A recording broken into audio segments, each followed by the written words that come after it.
Alright, so here we are. I have mostly shaped this bridge, and I thought I was going to do more in between these videos, but I haven't. It's just another day later. So I'm going to keep sanding away under this bridge so that it will receive glue a lot better without that lacquer on there, and then I'll do the very final sanding to match the top, and then what we'll do is we'll go ahead and start working on these frets here.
So I'm going to stop sanding here. I'm going to take more finish off before I glue it up, but I don't want to create a ridge so that when I'm sanding the bottom of the bridge, it's not actually, marrying to the top quite as nice. And so you want a really good snug fit on the bridge. This top definitely is kind of bowed up a little bit, which is typical for this guitar. And so I want to look. I've just got some really stiff pieces of paper here wedged through these two pinholes that allow me to put the bridge right exactly where it's going to sit on the body, and I can see visually where it needs to come down, and I've been marking that just with pencil on the side of the bridge here. I don't know if you can kind of see that or not.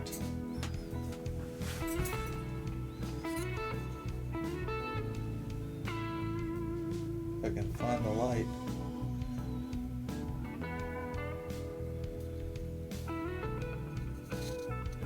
So you can see right here it needs it, and right here.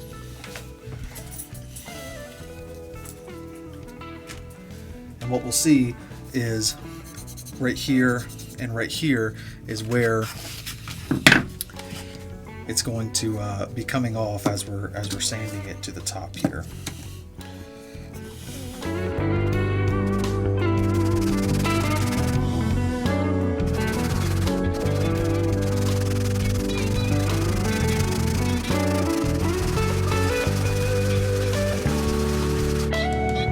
You can see that it's rubbing right, where it's high a little bit on the bridge.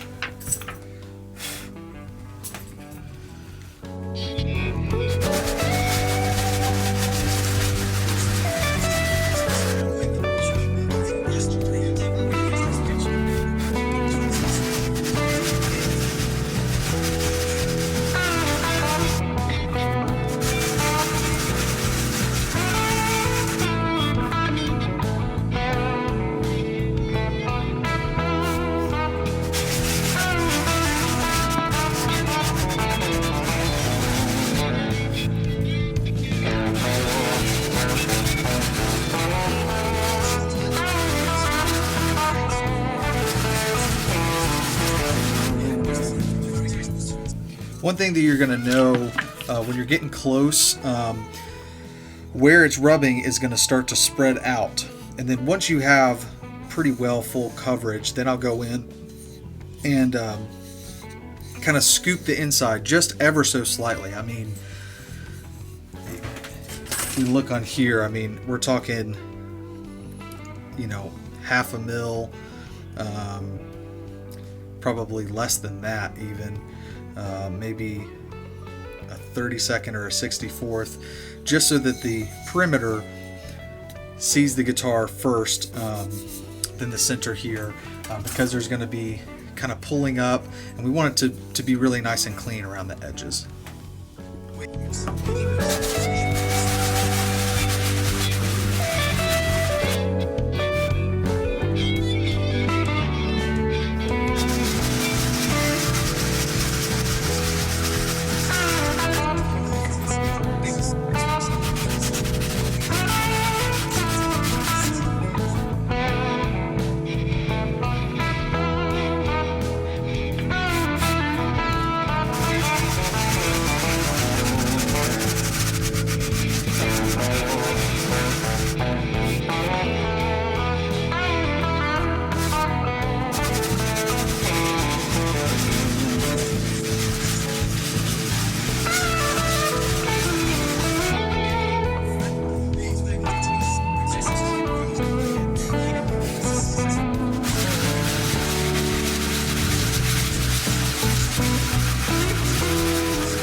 So what I'm doing now is I'm just doing very fine shaping to get it to really fit perfect to this top. This top is warped and been pulled up, and you know, all kinds of things over the years. It's from 1965, so it's got a lot of wear on it. It's been played a lot in its life, and so this top is wildly uneven.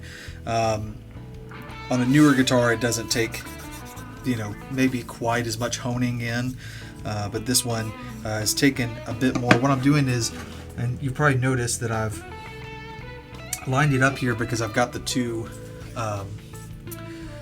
holes drilled on both E's, so I can line it up with the string holes, and then I'm looking and just seeing where it's just barely coming up above the top, and I'm fine-tuning that just a little bit.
What I really like using are these razor blades, and then I bend them, you know, you can see there, and just use it as a little micro scraper.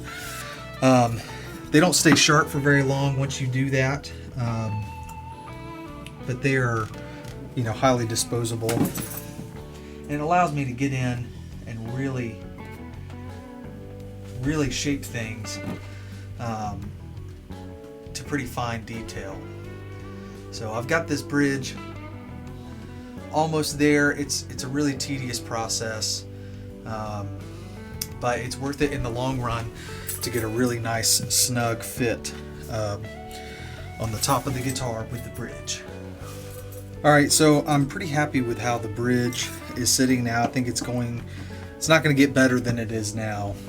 This top is so just damaged just from wear and tear, that there's a couple dips, especially with the way that these plastic bridges warped and pushed. You can see, you know, where it's indented here, right here, and right there.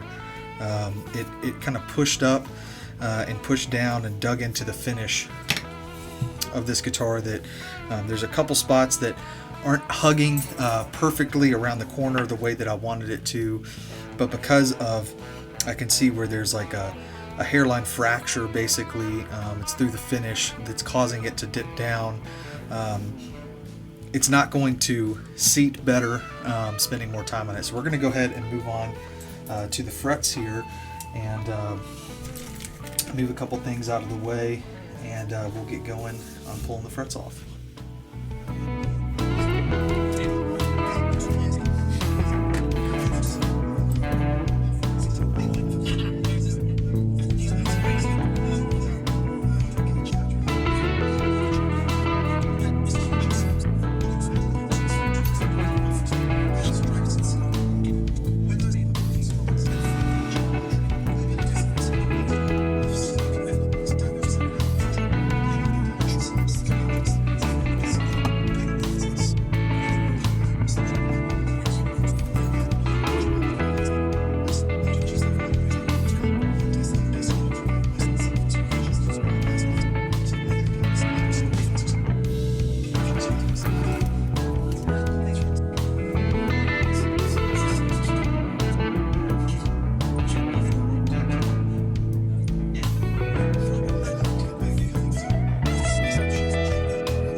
So what I'm doing here, and I'll see if I can zoom in a little bit on this, but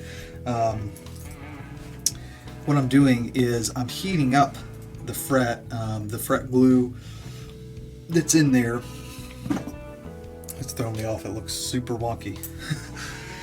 And I'm just melting some solder, just ever so slightly, just a little bit, to get that glue nice and warm and loosened up, so that when I go to pull the fret, there is as little chip out as possible. And we're just kind of letting the heat do the work here and soften that glue up. So I'll just go all the way across the fret.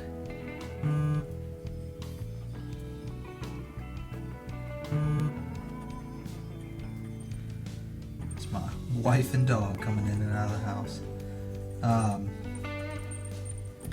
And just enough to get nice even heat distribution across the top.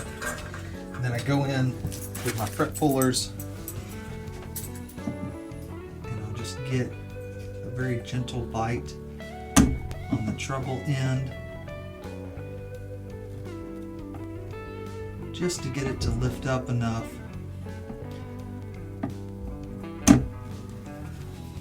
So these frets are so worn down, there is not much to grab onto. So I have my smaller fret pullers that I might have to use on this one. I'm going to keep this up just a little bit more on the end here, make sure that the glue on the end is nice and soft. And I'm being really careful to not wedge or put any prying pressure on the fretboard itself. That's where you're going to get chip out. That's where you're going to cause problems for yourself down the road and having to fill those. So let's see if we can get, just basically, it's wanting to grab onto that solder more than it is wanting to grab onto the fret. There we go. So nice bite on there, just enough to be able to put this. It's a StewMac fret guard, and it's just really thin, and it's just going to go under the fret, so that when you're leveraging the fret up, you're not really pushing down on a specific part of the fretboard, because it will indent it. Like I said, you don't want to cause problems for yourself down the road. Okay, so my computer died. So basically what I was saying is you don't want to pry against the fretboard, and that's why we're going to use this thing right here to be able to put it underneath the fret, and it's going to just wedge right in between the fret tang there, and be able to pry against this rather than the fretboard itself. And so we're going to keep going on this and get the rest of these frets off, and then we will probably glue up this bridge, and that'll be it for this vlog. So we're going to keep going here.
All right, so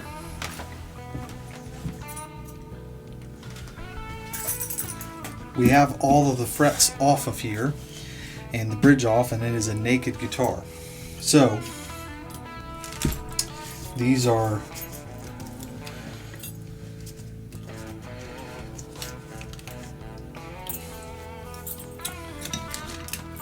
all the frets right here, and all gross, got solder on them. And what we're going to do next is we're going to get this bridge glued up here, and then we're going to move on. And I've got another couple repairs that are much smaller that need to get done in a much more timely fashion. So what we're going to do is get this glued up, and then we're going to move it out of the way. I'm going to get those done, and we'll see you on the next repair vlog.